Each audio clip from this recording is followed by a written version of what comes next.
Welcome in, everyone. It's your host Ben Merrick. I'm back with another Hot Mic Sports video. Today we're talking about football. I know I got the basketball jersey on. You know I'm rocking that Raptors jersey, but we're talking about football today. The NFL trade deadline just wrapped up. As I'm recording this minute, it just ended. I want to get this video out to you guys really soon.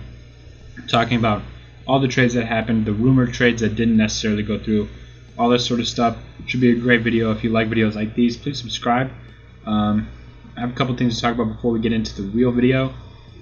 First off, this isn't important, but I'm wearing a new jersey in every video. I don't know if you guys care, but last video I wore the Minnesota jersey. This video we're wearing the Toronto jersey. You know what I mean? We're gonna put it out there. Also, I want to talk about the video schedule. So today is the trade deadline video. Tomorrow's the top 5 small forwards. It looks like, I know I said that one was going to be today, but then I thought I got to get on this video for you guys. The top 5 power forwards video, I'm not sure when I'm going to put that out there, but I'm serious, you guys. That's going to be one of my favorite videos to make. That position is so deep. If you want to see my insight on the top 5 power forwards over the next 5 years, seriously consider hitting that subscribe button. It doesn't take that long, guys. There's a lot going on in the world. A lot of things really difficult. You know what's not difficult? Subscribing, guys. It's not that hard. So like the video, subscribe, share the video. Leave your comments down below what you think of the trades, future videos, all that sort of stuff. And we'll just drop right into the video. So I'm going to start with the oldest trades. The oldest trade really happened like a few days ago. And then we're going to work our way towards what just happened. There was a trade that happened just a few minutes ago that we'll end the video with. So I got all the trades put up right here. So if you see me looking away, that's why. We're going to start off with the Cowboys dealing Everson Griffen to the Lions in exchange for a 6th-round pick, a conditional 6th-round pick that could turn into a 5th for this upcoming draft. This is a fairly simple trade, not huge news. The Lions needed a little bit of help on the defensive side. On that defensive line, they needed a little bit of help. They need help, a lot of help on defense. Everson Griffen provides a solid starter for the year. He's owed $6 million. His contract ends after this year. It's pretty much why you're seeing the low compensation, a conditional 6th, possibly 5th round pick. The Cowboys are definitely tanking, getting all they can. This wasn't a huge trade, so we're going to move on from that one. All right, next up, Bengals sent Carlos Dunlap to Seattle. This one flew under the radar, in my opinion. It was definitely talked about, but Carlos Dunlap is a very good D-end. Definitely was very good for Cincinnati. Spent a lot of time there. They gave up offensive lineman B.J. Finney and a 2021 7th-round draft pick. Virtually nothing. I mean, we saw the memes at practice, at the Bengals practice, like of Joe Burrow getting like chased down by that D-line. So the Bengals actually give up part of that D-line and get an O-lineman. Not a huge deal for the Bengals, but Carlos Dunlap was unhappy being on that losing team. They sent him to Seattle. That Seattle defense with Bobby Wagner, Jamal Adams, Carlos Dunlap, and many more. That is a scary team that helps them a lot. I'm very excited to see what Seattle can do. This helps them for sure become more of a Super Bowl contender. So moving on from that one, Steelers acquire Avery Williamson. Hold on, I'm looking for in exchange for a 2020 5th-round pick. Yeah. Okay, so Avery Williamson, that's right. The memes on this one is like he went to sleep 0-8, woke up 7-0. Good for Avery Williamson. The Steelers obviously lost Devin Bush to an ACL injury that'll put him off for the rest of the year. That was a very tough loss. Avery Williamson will fill in. He's on a 1-year deal. They had to give up virtually nothing. Their 5th-round pick is going to be a 6th-round pick with how good their record is.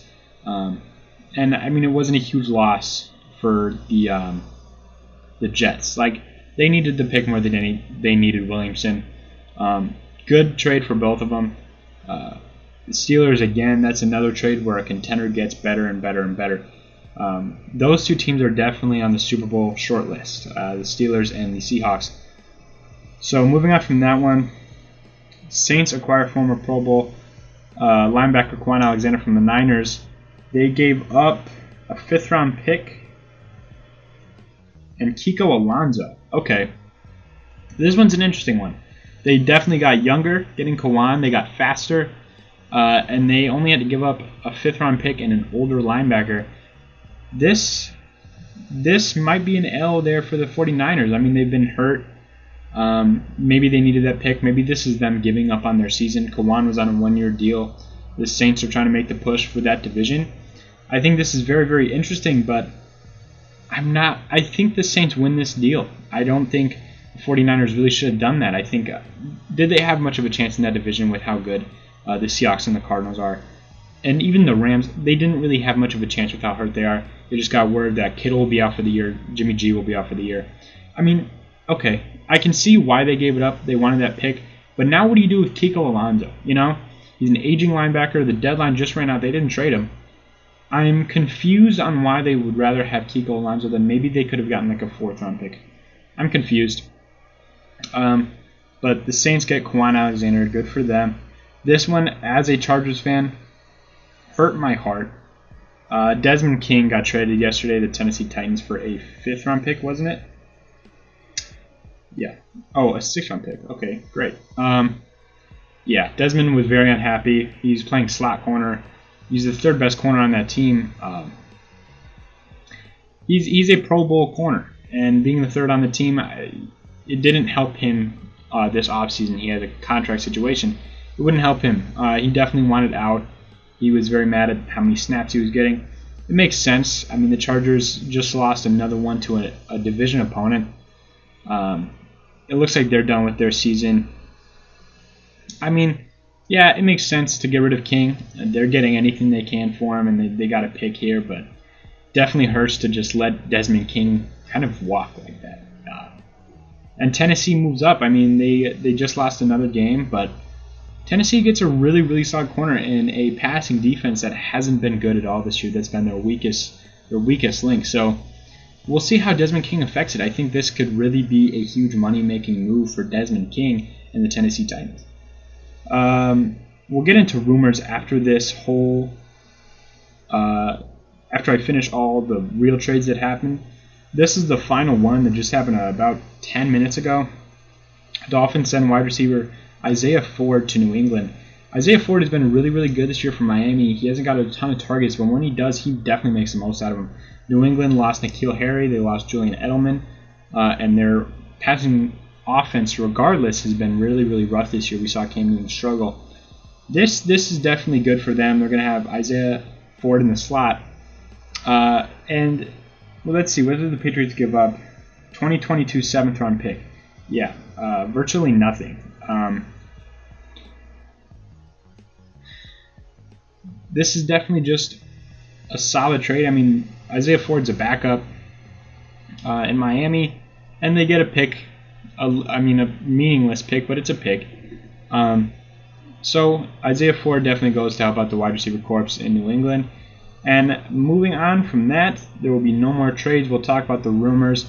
I was just watching the last 30 minutes of The Tracker, and Will Fuller was very, very big. Will Fuller was rumored to go to Green Bay, and the rumor is that Green Bay was like split. Half of Green Bay, the front office there wanted Will Fuller, thought it was worth it, and the other half didn't think it was worth it. And then maybe they wanted a different wide receiver, or some didn't want a wide receiver at all. We saw Green Bay get criticized quite a bit when they drafted Jordan Love instead of drafting a wide receiver. And Will Fuller was supposed to be that help for him. Oh, sorry about shaking that there. Devontae Adams hasn't had any help. He has more touchdowns, completions, and a better completion percentage than all the other wide receivers on the team combined, and he's played 4 games. The only thing he doesn't have is he has 100 less yards than all the other receivers combined. That is ridiculous. He needed help. Will Fuller definitely could have done that. I mentioned it in my fantasy football video before. When Will Fuller is healthy, he's a very, very good wide receiver. The problem is he's not healthy a lot. Houston apparently wanted a 3rd-round pick for Fuller, and his contract's up after this year. So I don't think that would have been worth it. But then again, I mean, if you're the Packers, you're going all out for a championship, that might have been the move to make. So that move never got done. Will Fuller stays on Houston. Houston doesn't make any moves, but that was a huge rumor. The Patriots are the other rumor. This one was also a big rumor throughout the week. Stephon Gilmore. They wanted a first-round pick and a player for him. I expected to see that deal get done. Stephon Gilmore is the best corner in the league. I don't think it would have hurt anyone to get Gilmore for a first-round pick. I feel like a team like the Chargers could have been in contention. I feel like that deal would have been Desmond King in a second. But I don't see why the Patriots would want to give up Gilmore for a one-year rental. They wanted the pick. That's the big thing. The Chargers don't want to give up their first. Because this year's been so rough for them, they're projected top 10 pick. I don't see why they would give up their pick. Gilmore's aging. I'm surprised that that deal didn't get done, but it didn't. Stephon Gilmore had listed his house earlier this week, and in the description it said that all offers need to be sent in by the trade deadline, which is Tuesday at 2 p.m. So that was very interesting. I thought that for sure something was going to get done, but Stephon Gilmore stays on the Patriots. And the last one was Kenny Golladay, the young wide receiver for the Lions, who I love Golladay. He was also rumored to get dealt, but that obviously didn't happen. I think that was more of a long shot. It had been tense with the Lions and Golladay. Galladay's been wanting to be the obvious number one. Marvin Jones, I'd say Golladay is the number one, but Marvin Jones has also been getting so many targets that I don't think Golladay liked it. It was very intense in that organization. So that was interesting. It was a relatively quiet deadline for the NFL this year. Not a ton of big trades, no blockbusters. I would have liked to see a Gilmore trade get done so we have a little more to talk about here, but can't. So I'll be seeing you guys in the next video. I plan on dropping my small forwards video tomorrow. If you want to see that, please subscribe. Super easy to do. Like the video if you enjoyed it, and peace.